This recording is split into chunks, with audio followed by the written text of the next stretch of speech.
superfluous. Jaya Radha Madhava Kunja Bihari.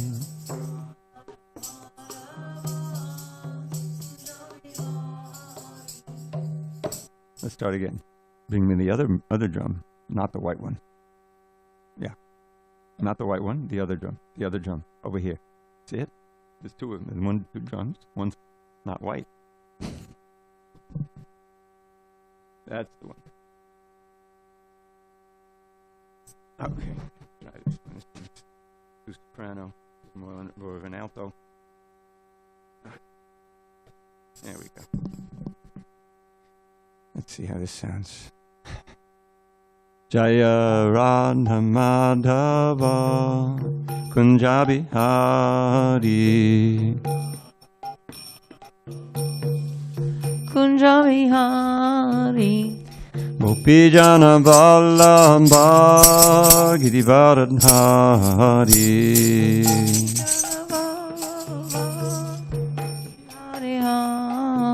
Jai Gopijana Vallabha Girivardhari.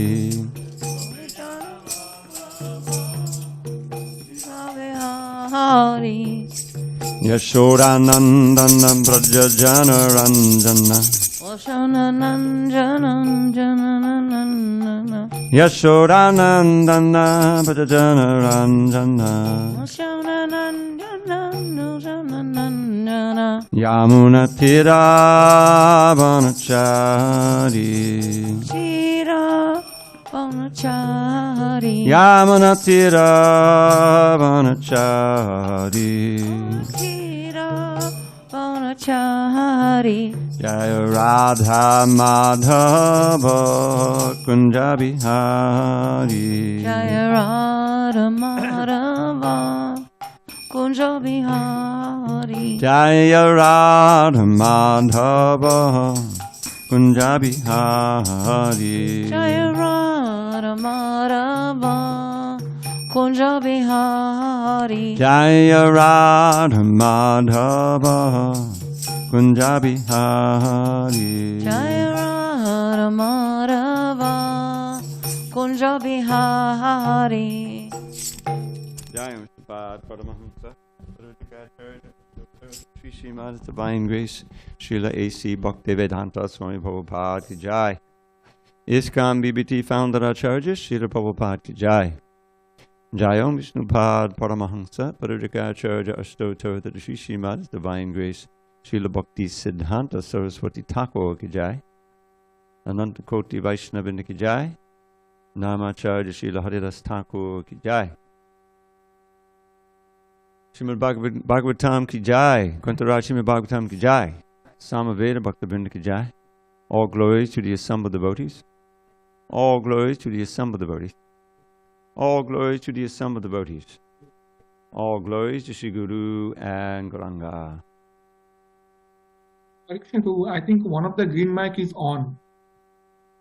Turn all the green mics off. Both, yeah. Is that on? Is there another green mic here? This one is not. Oh, this one is green.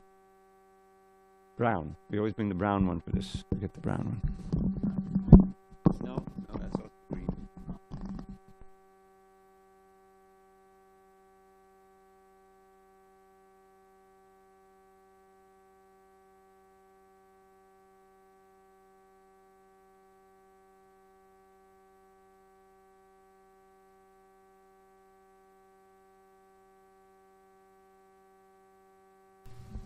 How's that? Better?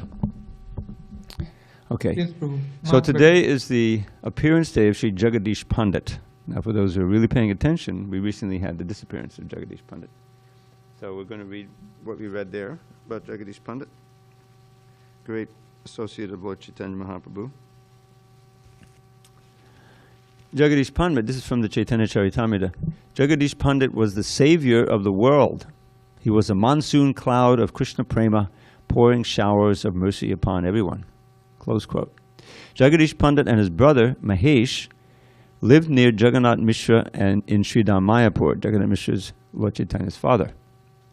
One Ekadashi day, baby Nimai was crying constantly. He stopped after taking Mahaprasadam rice in Jagadish Pandit's home. Rice.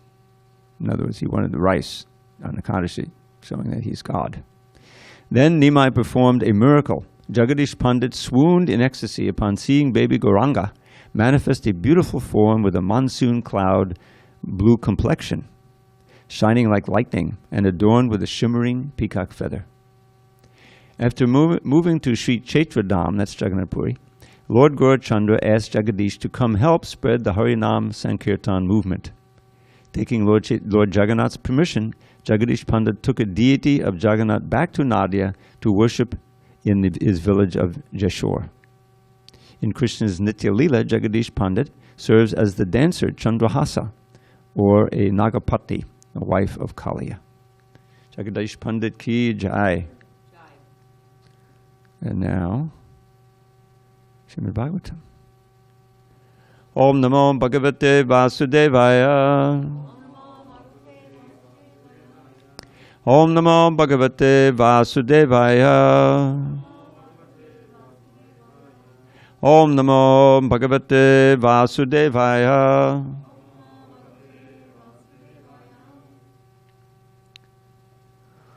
On this 13th day of January 2022 in San Diego, we're reading from Srimad Bhagavatam translation commentary by His Divine Grace A.C. Bhaktivedanta Swami Prabhupada. And we are in Canto 5, The Creative Impetus, Chapter 11, Jadabharata instructs King Rahugana, Text 13 and 14. We have 13 on the board, which we'll chant together. Kṣetrajña ātma purushaha puranaha sakshat swayam jyotir aja pareshaha narayano bhagavan vasudevaha samayayatmani avadhiyamanaha kṣetrajña ātma purushak puranah sakshat swayam jyotirajak pareshaha narayano bhagavan vasudevah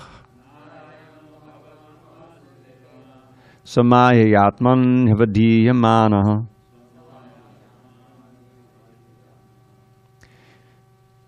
kṣetrajña ātma purushak puranaha sakshat swayam jyotirajak pareshaha narayano bhagavan vasudevah samayayatman havadhiyamanaha kṣetrajña ātma purushak puranaha sakshat swayam jyotirajak pareshaha narayano bhagavan vasudevah samayayatman havadhiyamanaha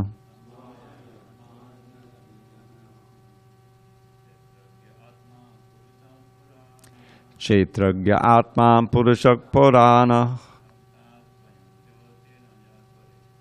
sakshat swayam jyotirajak pareshaha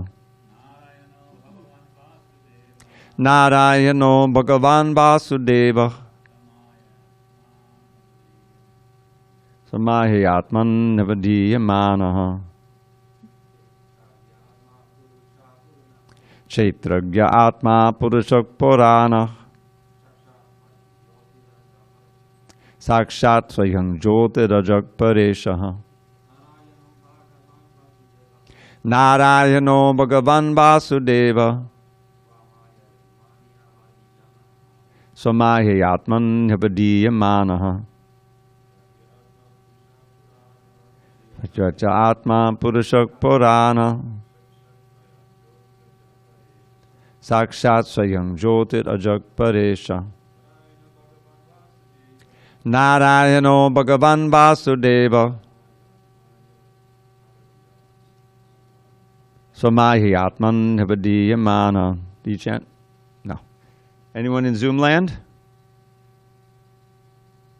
Not today, even Zoom land. kṣetrajña ātma purusha purana Kṣetrajña ātma purusha purana sakshat shayam jyotir ajab paresha sakshat vayam jyotirajak pareshaha narayano bhagavan vasudevaya Narayano Bhagavan Vasudeva samahatmani avadhiyamana. Samahiyatman Navadiyamana. Kṣetrajña, the Supreme Personality of Godhead. Ātma, all-pervading, present everywhere. Purushaha, the unrestricted controller who has unlimited power. Puranaha, the original. Sakshat, perceivable by hearing from the authorities and by direct perception. Swayam, personal. Jyotihi, manifesting his bodily rays, the Brahman effulgence. Ajaha, never born. Padeshaha, the Supreme Personality of Godhead. Narayana, the resting place of all living entities. Bhagavan, the personality of Godhead with 6 full opulences. Vasudevaha, the shelter of everything, manifested and non-manifest. Somayaya, by his own potency. Atmani, in his own self, or in the ordinary living entities. Avadiyamanaha, existing as the controller. So I'm going to read the second verse myself and then just read the translation. Yatani lastavada jangamanam atma sorupena navishta ishet evam paro bhagavan vasudeva kṣetrajña ātme damanuparvishtaha. Translation. Translation. There are 2 kinds of kṣetrajña. Kṣetrajña means the knower of the field of the body. There are 2 kinds of kṣetrajña, the living entity as explained above, and the Supreme Personality of Godhead, who is explained as follows. He is the all-pervading cause of creation. He is full in himself and is not dependent on others. He is perceived by hearing and direct perception. He is self-effulgent and does not experience birth, death, old age, or disease. He is the controller of all the demigods, beginning with Lord Brahmā. He is called Narayan, and he is the shelter of living entities after the annihilation of this material world. He is full of all opulences, and he is the resting place of everything material. He is therefore known as Vasudeva, the Supreme Personality of Godhead. By his own potency, he is present within the hearts of all living entities, just as the air or vital force is within the bodies of all living beings, moving and non-moving. In this way, he controls the body. In his partial feature, the Supreme Personality of Godhead enters all bodies and controls them. Purport by Srila Prabhupada. This, meaning everything in the translations, is confirmed in the Bhagavad Gita 15:15. Sarvasya chaham mridisannivishto mattaksmatir jnanamapohanangcha. Every living being is controlled by the Supreme Living Being, Paramātmā, who resides within everyone's heart. He is the Purusha avatar, who creates this material world. The first Purusha avatar is Mahavishnu, and that Mahavishnu is the plenary portion of the Supreme Personality of Godhead, Krishna. Krishna's first expansion is Baladev, and his next expansions are Vasudeva, Sankarshan, Aniruddha, and Pradyumna. Vasudeva is the original cause of the Brahma Jyoti, and the Brahma Jyoti is the expansion of the rays of the body of Vasudeva. Those who know can sing along. Yasya prabha pabhavato jagadana koti shvashesha vasudhadi vibhuti bhinnam tad brahma nishkalamanandam ashesha bhutam govindamadi purusham tamaham bhajami. I wish, this is Lord Brahmā speaking in his Brahma Samhita, number 40, 540. I worship Govinda, the primeval Lord, who is endowed with great power. The glowing effulgence of his transcendental form is the impersonal Brahman, which is absolute, complete, and unlimited, and which displays the varieties of countless planets with their different opulences in millions and millions of universes. Close quote. The Supreme Personality of Godhead is thus described in the Bhagavad Gita. Let's chant along. Maya tatamedam sarvam jagadam hyaktamurtina matstani sarva bhutani nachaham te shavastitaha. By me, in my unmanifested form, this entire universe is pervaded. All beings are in me, but I am not in them. This is Bhagavad Gita 9.4. This is the position of the plenary expansions of Krishna as the all-pervading Vasudeva, Sankarshan, Pradyumna, and Aniruddha. Om Jnana Timarandasya Jnanandana Shalakya Chakshur Unmilatam Mena Tasmai Shri Gurave Namaha. I was born in the darkest of ignorance, but my spiritual master Srila Prabhupada opened my eyes with the torchlight of knowledge. I offer my humble obeisance unto him and all members of the Sri Parampara, the disciplic succession. So, Jadabharat is continuing to describe the constitutional position, or the, let's say, ontological position of the living entity within the material world. And all of this is complete mystery to ordinary people. He began talking about the mind and how the mind gets tangled up in these 11 different functions, the active senses and the knowledge-acquiring senses. Knowledge-acquiring senses are what we commonly call the senses in the West. The eyes, the ears, the nose, the touch, the taste. But there's also these active senses. The hands, the feet, the voice, excreting organ, the generating organ. This is how we act in this world. So those 10 senses, as described, plus the mind. Mind is the center of all of this, directing where we want to. You see something, and we make it. The mind makes me just, well, that's not interesting. Go on to something else, and you keep going until you find something that's fascinating for whatever reason. The mind is always directing the senses, what to hear, what to see, what to taste. And all of these experiences we have with both the knowledge-acquiring senses and the active senses, they form impressions in the mind, either good or bad, right? Impressions called vasanas. And those impressions, they form what we commonly call our consciousness, our attitude, what we like, what we don't like. We can develop a phobia, we can develop dementia, craziness, in other words, desire to addiction, based on how we interact with the senses and create the mind. So the mind is with us, and as described in the Bhagavad Gita, Udadet atmanatmanam natmanam avasari atmaive atmano bundur atmaive riparatmanaha. One should elevate himself by the mind, not degrade himself. The mind is the best friend of the living entity and his worst enemy. So the mind that is uncontrolled, that is simply interacting based on our particular modes of nature or our whims, becomes the worst enemy of the living entity. Because it's that mind, don't forget, that is going to carry him to the next body. So it's very important what's going on in our mind. All the yoga systems, the genuine yoga systems, they focus on the mind, not just the body. Hatha yoga is a preliminary yoga that helps us to sit nicely and work on controlling the mind.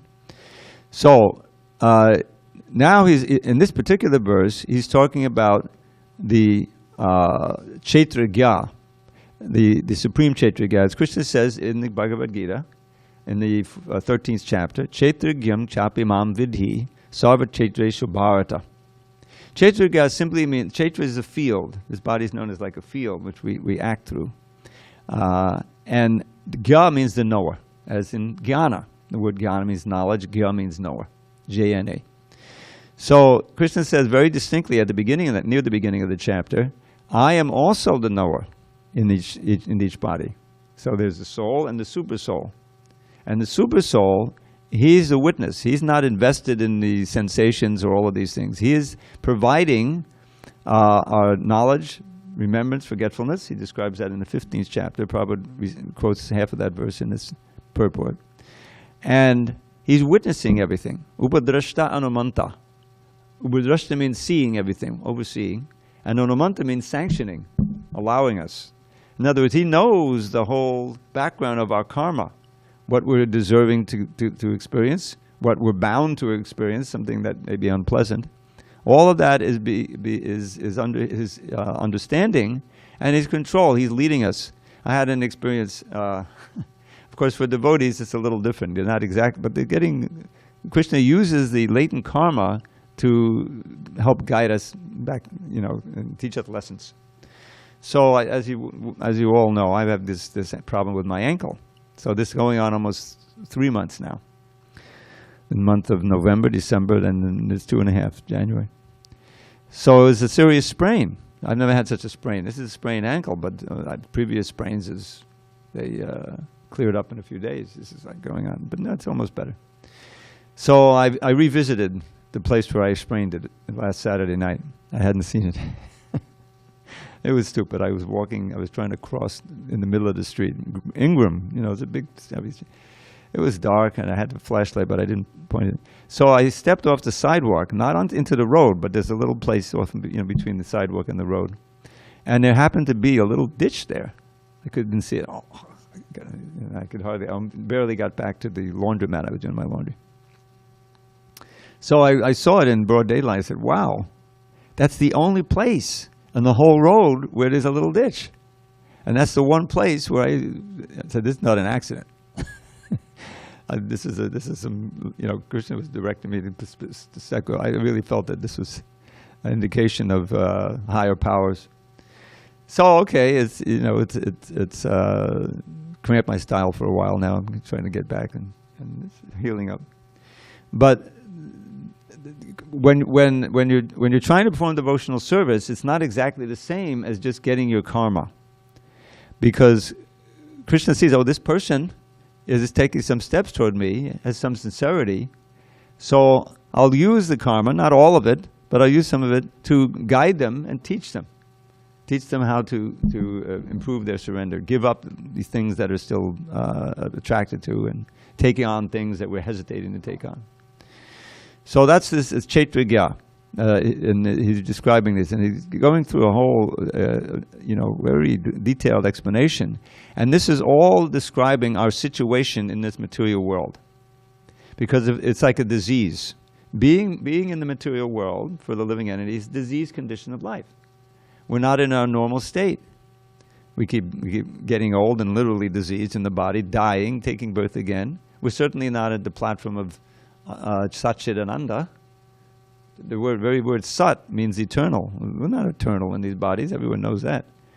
And Chit, as far as knowledge goes, very limited. Well, now it's not just limited, but it's also we know things that aren't true.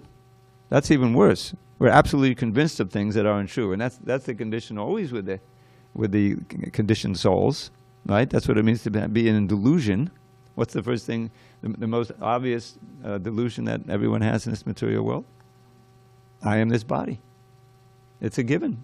What else could I be, right? So that's a big delusion. So that's a huge part of our conditioning. And you'll notice it's attacking the mind. The mind gets these ideas, these passions, these convictions, and they're all false. And you act on them and you just stay completely bound up in all illusion. So it's a very involved and complicated arrangement. I mean, does anyone even, in their wildest dreams, they couldn't imagine what this verse is about.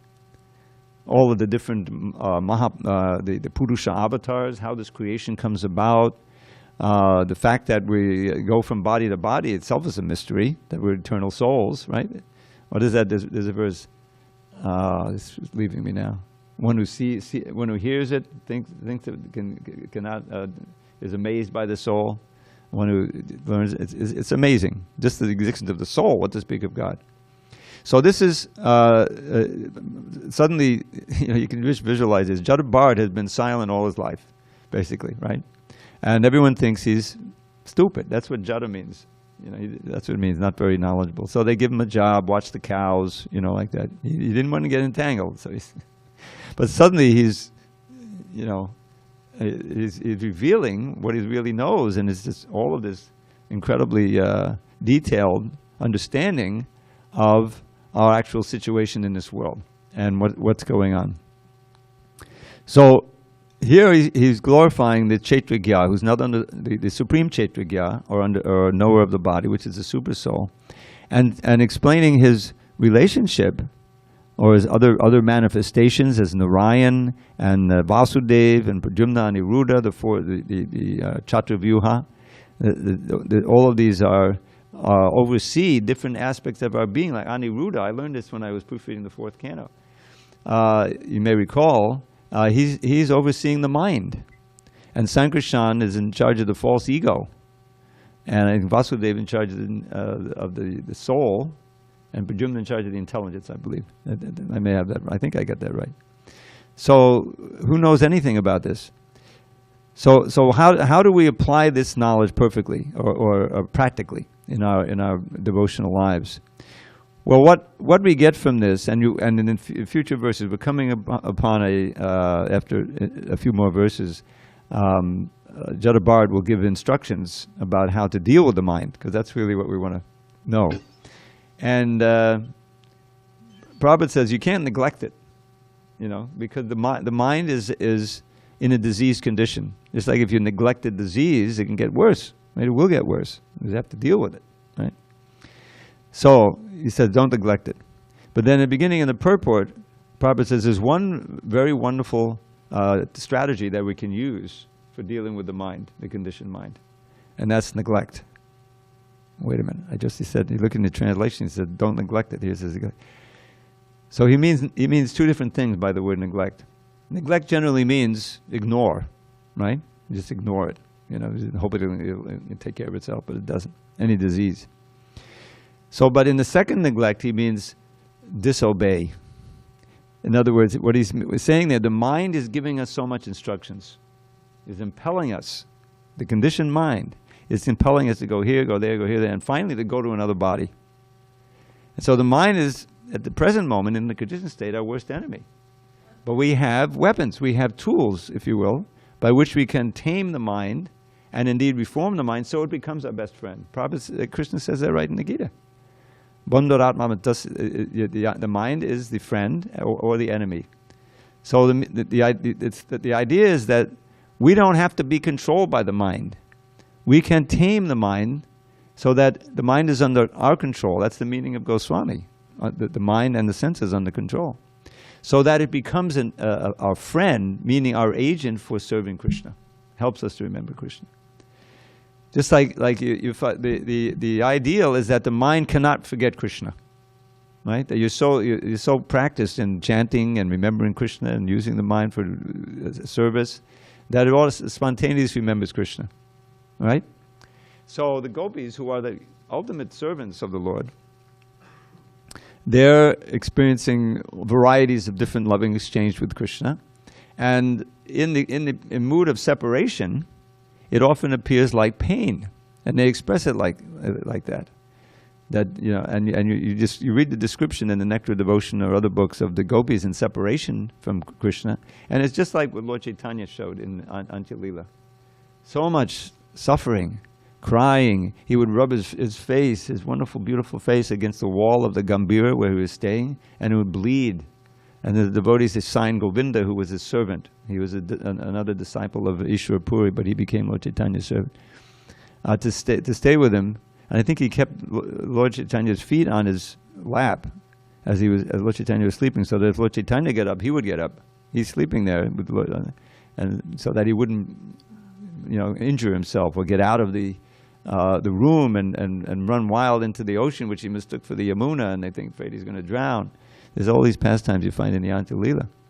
So someone may read that. That's why it's in the Antya Lila, the last, at the beginning. Say, what is this? This is some kind of spiritual life, and the result is all this agony and pain? No, thank you. Well, let me do Hatha Yoga. It makes me feel better. Right? But actually, it's a mystery. It's the greatest ecstasy. Even though it looks like the greatest pain, Yugaritam nameshena chakshusha pravashaitam shunyayantam jagatsavam govinda vidahena. Every moment drags on like 1,000,000 years or more. From the rain clouds up my eyes, the tears in torrents pour. This whole creation is nothing but a vast and joyless void. Oh Govinda, by your absence I am being destroyed. Now this is not a verse for someone just dabbling in Krishna consciousness. That's why it's near the end of the Shikshastika. But even though he says, oh, I'm being destroyed, the whole world is void, in a higher sense it's the greatest ecstasy, because you're absorbed in thinking of Krishna more in his absence than even in his presence. That's the whole idea. Kunti says the same thing. So but in our present state, our mind is feeling the absence of sense gratification, and so it's running here and there and here and there. And when we finally get sense gratification, oh, finally now I'm enjoying. But that enjoyment is the seed of your great suffering. You see, even in this life, if you extreme, right, the drugs and wild sex and all this thing, and your body becomes the source of great misery, right? The brain, you ruin your brain with the drugs and everything, or alcohol, and then your life becomes a nightmare. It's horrible. Where's the pleasure? So the material pleasure inevitably produces pain. If nothing else, even if it's nice, mode of goodness, enjoyment, and self-control, still you're going to get another body, which is old age, disease, and death. It's no picnic. So it's just the opposite. In the transcendental world, the absence of the object of your enjoyment, Krishna, where you're enjoying loving exchange, looks like it's producing the greatest pain, but actually it's the greatest pleasure. And indeed, the reason I brought this up is because the gopis, there's one verse in the Krishna Karnamrita where the gopi is saying to another, it may be Radharani speaking, Kimiha kunama kakasya bruma kutum katamashya katayat katam andyam danyam mahodadayeshya mudada mudada smera kane manona yanotsane kripana krishne trishne chidam batalambade. So one gopi speaks with another, says, let everything we've been trying to do to see Krishna, he's left Vrindavan, we can't, let everything we're trying to do be finished now. Enough already. Please talk about something, but don't speak about Krishna, whatever you do, because it's just too painful. But then it says, oh, that smiling face and that form of his is so sweet. I can't get it out of my mind. Manona Yanotsave is a festival for my mind and eyes. This wretched desire to meet Krishna again is increasing more and more. So it's kind of it's a very advanced position to be in.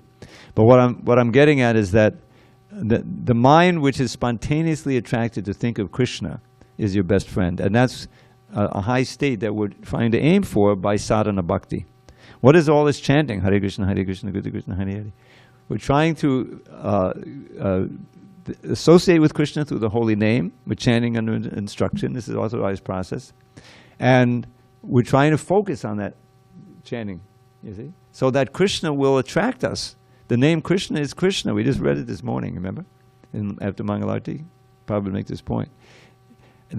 And Krishna is all attractive. That means that it's just the static that we have between us and the holy name, hearing and chanting properly, that is preventing us from actually experiencing the name as he is. And the more Krishna understands, he's in the heart after all, that's part of the verse. He understands our sincerity and our effort to really progress in devotional service. He'll give us more and more facility to really become absorbed in chanting and experience the bliss that's really there in Krishna consciousness. And it's described nicely in those verses by Rupa Goswami about progressive devotional service. Adhau, what's the first thing? What is it? No? Shraddha. Shraddha, faith. Preliminary faith. You have to have enough faith. Prabhupada calls this like preliminary interest and respect. It's not pure faith, but that comes a little later. But there's enough faith to visit the temple or click the right button so that you go onto the right site and you'll be hearing the kirtan instead of whatever else you're hearing. In other words, it's enough interest to bring you into the association of devotees, even through some medium. And if you're fortunate and you become attracted, then you want to associate more with sadhu sangha. Sadhu sangha is essential.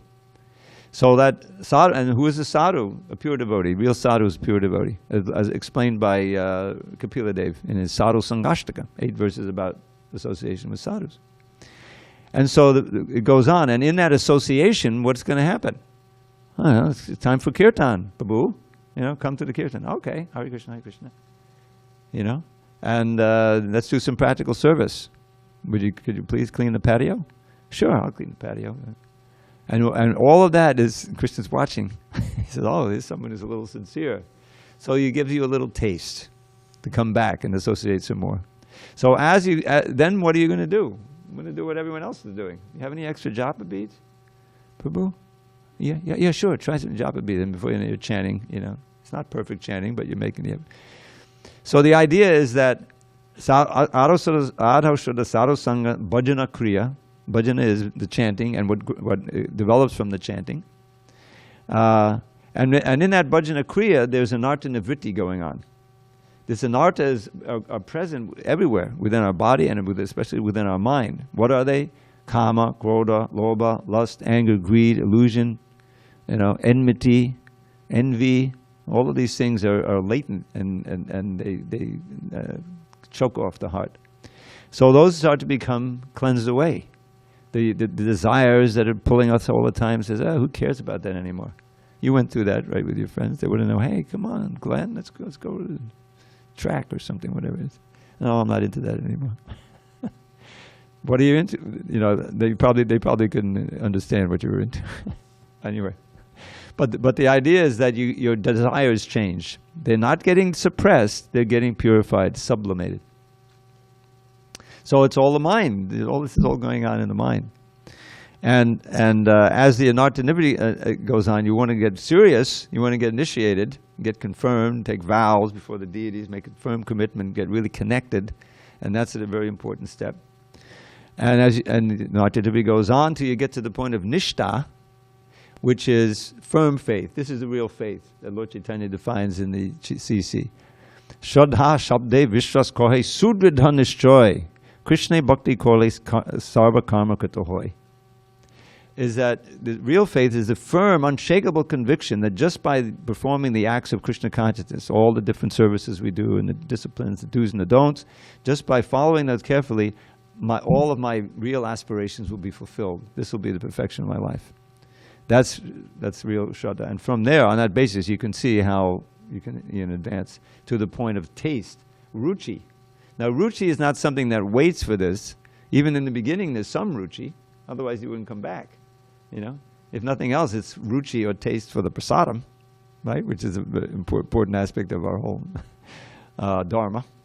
But it's more than that. It's the holy name, it's the devotees, it's the beautiful deities, the paintings, the atmosphere. All of these things attract you. And that taste can increase more and more. And as it increases, then it becomes real attraction for Krishna, asakti, which matures into bhava and prema. This is the different steps, krame is he describing. So it's all a development of purification of the consciousness, and so we can look at it as the mind. So what is our mind doing? The real devotee is careful to not let his mind fall into bad habits that we've developed over lifetime. And so that means that there's always something to do. There's always something to think about. We can always think of Krishna, even if we're just walking on the street, going from here to there, going shopping. Krishna teaches us how we can see him. The light of the sun, the light of the moon, the taste of water. These are preliminary ways of remembering Krishna. But our main way is chanting the holy name. You can chant anytime, any place, with anyone. You can chant in your mind, you can chant on your lips, you can chant out loud if it's possible. And this is the main way in which the mind is reformed and becomes addicted to Krishna. You see? And we've been given in Srila Prabhupada's books and all of these other books that are manifesting as we go on.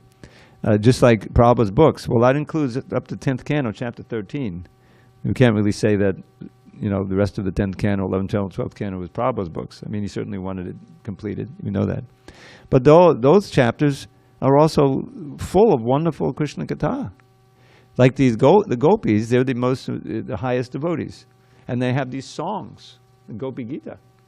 Now, it's an advanced platform. You may not want to get in, but there's many of those verses are completely innocent. They're wonderful ways of remembering Krishna. This one that all of the book distributors know. Tava katamatam tapta jivanam kavabediditam kalmashapaham shavanamangalam shimaratam bhuvagunantihe buddhidajana. Someday my ardent desire is to hear Govardhan chant that verse. He's living it. What they're saying is, Tava katamatam, oh Krishna, because you just see the scene, right? They've come out, attracted by his flute, involuntarily. They're so attracted that they don't even want to dress properly. They can't wait. They go out, put the babies aside, milk is boiling over, heck with it. And they run out, right? Impelled by pure love. So then they're with Krishna. Then he gives them this official welcome. Oh, welcome. How can I help you? How can you help us? You just attracted us with the flute, Then he tries to convince him to go back home. Says it's not good, this adulterous affairs, it's not good for women to do that. Plus it's very dangerous out here. There's lions, there's tigers, there's all of these, very dangerous, So now that you've come out, it's good, you've seen the beautiful forest, now you can go back. So they don't go anywhere. They have this beautiful prayer, song that convinces Krishna, okay, let's start the rasa dance. So they start wandering, they get a little bit proud, Krishna disappears. This is this whole game he's playing. And what he's doing is, if you study it, he's increasing the emotion. I mentioned this before, the Kaliya pastime, right? I mean, he didn't have to do that. He just chased him away in a minute, right? But he created a situation where it looked like he was a goner, enwrapped in one of the coils of this monstrous dragon who has 100 hoods, and one of them has got the delicate little body Krishna in the middle of it. His mother, everyone's freaking out except Balaram. He knew there's no problem. And so for hours they're on the shore lamenting, and they can't do anything. They don't care about the poison. Let me go save Krishna. Balaram stops it. And then after, this probably says in the Krishna book, when he saw that they're on the point of death, practically, he breaks out, and he starts dancing, and oh, how wonderful, Well, they're in danger from the Govardhan Leela. It's especially memorable. It's the water. We've had the crazy weather, right? The weather's getting more extreme, so you can imagine now, just rain coming down, big blocks of ice. It wasn't just rain; it was huge hailstorms. The cows were in great. They couldn't see high from low. It means the whole thing was getting flooded. So save us, Krishna. This is his pastime. They don't know anyone else. And then he performs this miracle. And it turns into a wonderful positive experience. Because unlike most days when he comes and goes, right? He leaves in the morning and the gopis are lamenting, and all the elder gopis are also singing songs of separation. And he's out there, and then he comes back, right? And just the coming back is a whole festival. There's ashtakas about just his coming back. And he comes into the village, and he's there, And then he takes dinner and then goes to sleep. And he gets up, and he goes out again, and he meets the gopis. But whatever he's doing, he's a great maestro, And his instrument is the emotions of his pure devotees, and he's increasing them, so they become more and more attached to him and experience.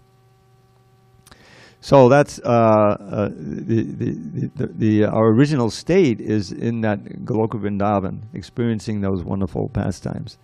But since time immemorial, we've been trapped in this world by the material mind. And now, the human form of life, we have an opportunity to train the mind to think of Krishna, to serve Krishna, to be in our constitutional position, which to the material mind is things. No, what about me? Like people think, like Prabhupada tells the story of that Lord Jetland, I think, the Marquis of Jetland, who his godbrother, I think it was Bon Maharaj. He's in the UK, and he's preaching there to the upper classes, So he met this lord, this lord. So one lord, they know something because they've been occupying India for years. can you make me a Brahmin? Because Brahmin is high status, you know, so the Lord's like, well, what's the highest status? No problem, we can make you a Brahmin. You just have to give up illicit sex, meat eating, gambling, and intoxication.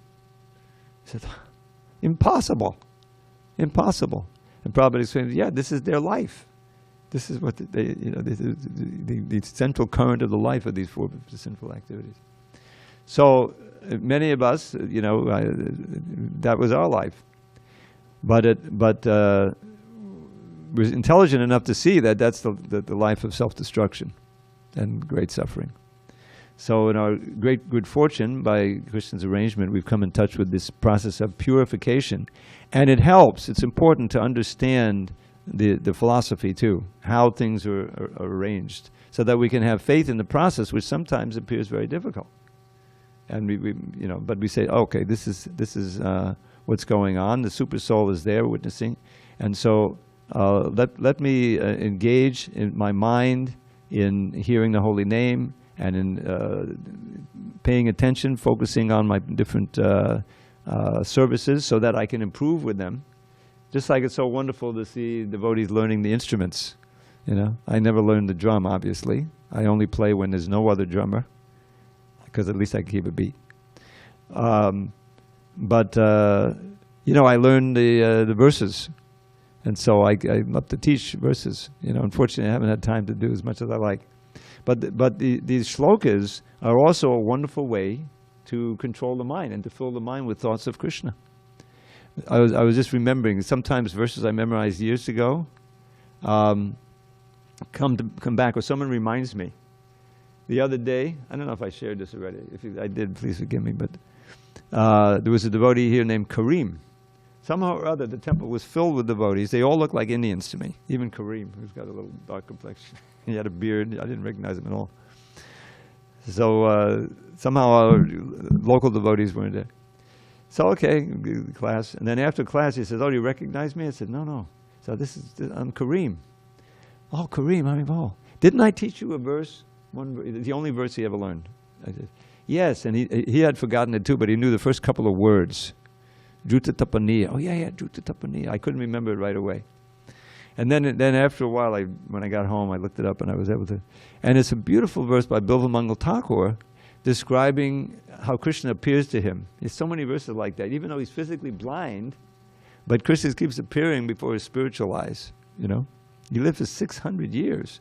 Was it 600 or 700 years? In Vrindavan. Amazing.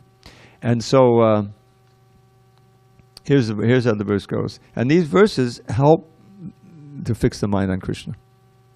Duta tapani yadum adavilo bidakul baham vidachata chandaka badanama badanam jagatam mamadishamam yudeti munditana nabimba maho kimapikishor dama modoram modoram modoram.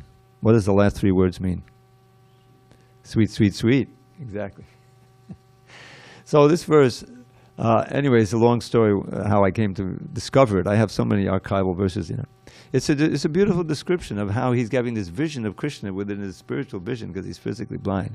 So he says, Juta tapani. Tapani is, of course, from the word, you know, tapas, burning. It's a word for highly refined gold, which is through heat, right?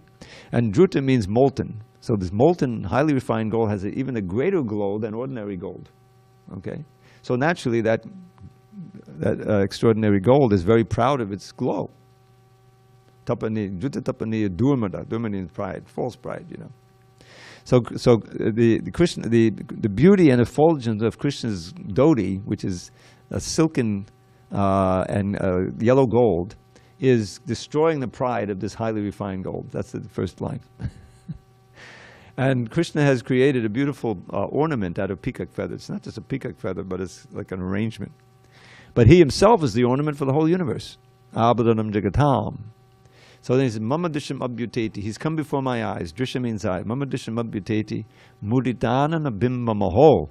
How wonderful it is with this bimba, in this case means the orb of the moon, which is a very joyful moon-like face. He's come before me, revealing this to me. Kimapi kishore dhamma. How wonderful. This word kimapi is an idiom. It means inexpressible. It's beyond my words. to express the beauty and experience of this adolescent form of Krishna that's come before me. Madaram, madaram, madaram. Now, the effort to memorize a verse like this, because this is a verse you're not going to memorize so easily, but it's possible. And there's smaller ones, just like Dimitri. He's learning verses now. He learned the prayer of Queen Kunti, and it's all about the mind.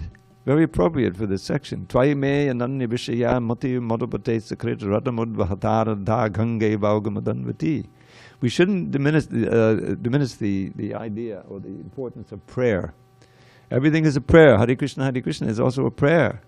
So this is a prayer Queen Kunti is giving us.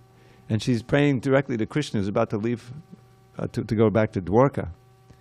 And she's saying, Tvayame, O Madhava, O Madhu's Lord, O Madhava, please ever fill my mind with thoughts of thee, not any other kind.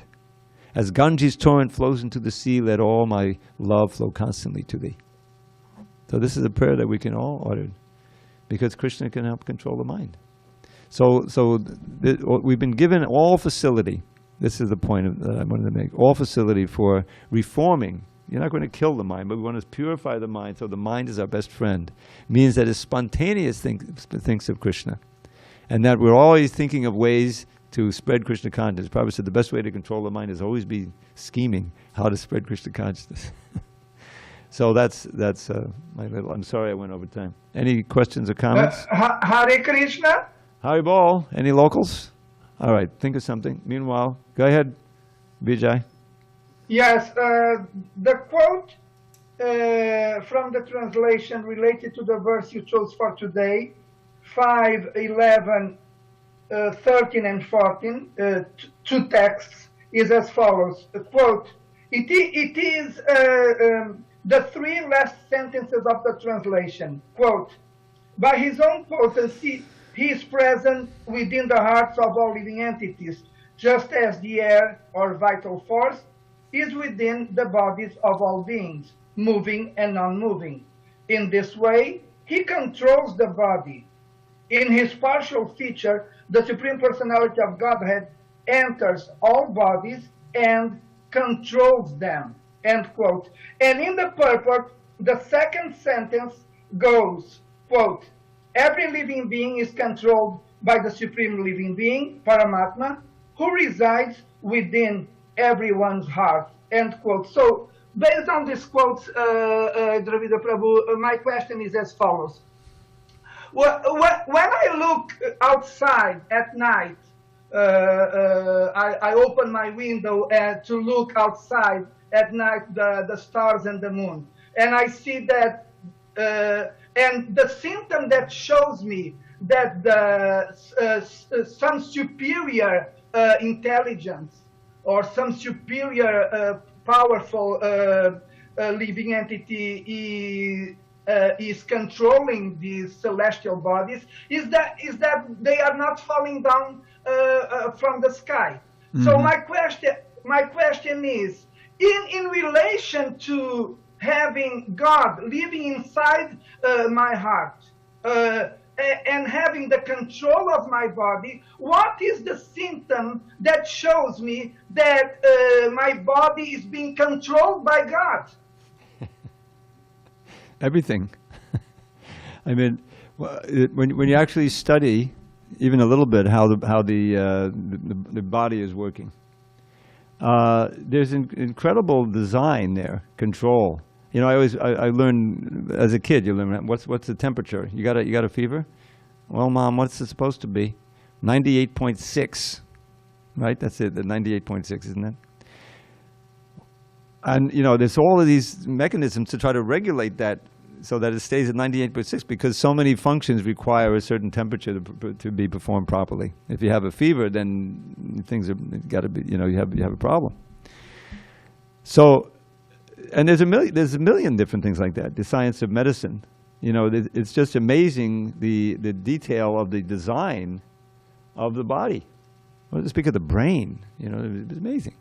So the idea is, if you have the eyes to see, you can understand that just the fact that there's any organization or anything working in this world is a sign of a higher intelligence. And you know, you see it in things that are man-made, certainly. You know, the computers and the cars and the whole thing, even the building, you know, there's obvious evidence of a higher intelligence that organized it. When I used to work with Sariputta, I mean, I lived with him. I didn't really work with him, but I had some good association. I mean, I heard from him. And he wrote a book. I think it's his first thing he ever wrote. Was proof by information theory how life cannot arise from matter. Because Prabhupada's whole theme in his scientific preaching was that life comes from life. He was a book like that of morning walks, you know. Yeah. Because the atheists, they're all saying that, you know, life has arisen by chance from matter. And that's one of the first demonic things. Asatyam apatishyam jagadahu and Ishwaram. There's no Ishvara, and there's no ultimate truth, and everything comes about just by attraction and repulsion, and it's random, you know, which is crazy. So it happens that Sariputta Prabhu was a specialist in what's called information theory, where you look at a system, a closed system, and you see how much information is in there by the way things are working together intricately like that, you know. So he was perfectly suited to write this paper. And it's one of these things where you open it up, you can't read the first word. You know, it's an equation, and then it goes on from there. I mean, mathematicians write like that, a higher mathematician. But he was proving the point, which Prabhupada really, you know, loved, that it can't happen that way. So the idea is that as far as the body goes, it's just as complicated as the whole universe. In fact, Prabhupada once said, I heard on the tape, is that we have our little mini universe, of which we're trying to be the God, you know, but we can't really control it. We're not. It's controlled by Krishna. We're just, you know, riding along, and it's out of our. We have a minute amount of control when Krishna sanctions it, but then at a certain point we don't have any control. You know, all the people who died of COVID-19, they didn't want to do it. They died a horrible death, but it was taken over by a higher force. You know, so Prabhu, really everything that is in the body, every system that's working, is proof of the existence of the higher intelligence. And you can't have a higher intelligence without having a person, and that's the Supreme Personality of Godhead, who expands in every living entity, even the ants and the trees and everything, to guide them through this particular life and give them what they need, and, you know, encourage the sunflowers to move toward the sun. Don't they actually do that? You probably know. And so that's their little intelligence where they can get, you know, but human beings are much more complicated. So our real intelligence is to understand this, and that we need to hear from the authorities who can help us to purify our consciousness so that we can get free from the bondage of this dull, gross matter, which is keeping us covered for lifetime after lifetime. Okay, I've gone way over. All glories to Srila Prabhupada. Sorry, we don't have time. I went too far. Next time. No. Thank you. Sorry. Next All class, glories to Srila Prabhupada. Hari Hari Bol. Srila Prabhupada Ki Jai. Wonderful answer to my question. Thank you very much, Dravida Prabhu. Hari Bol. Glories to Prabhupada. Srila Prabhupada Ki Jai.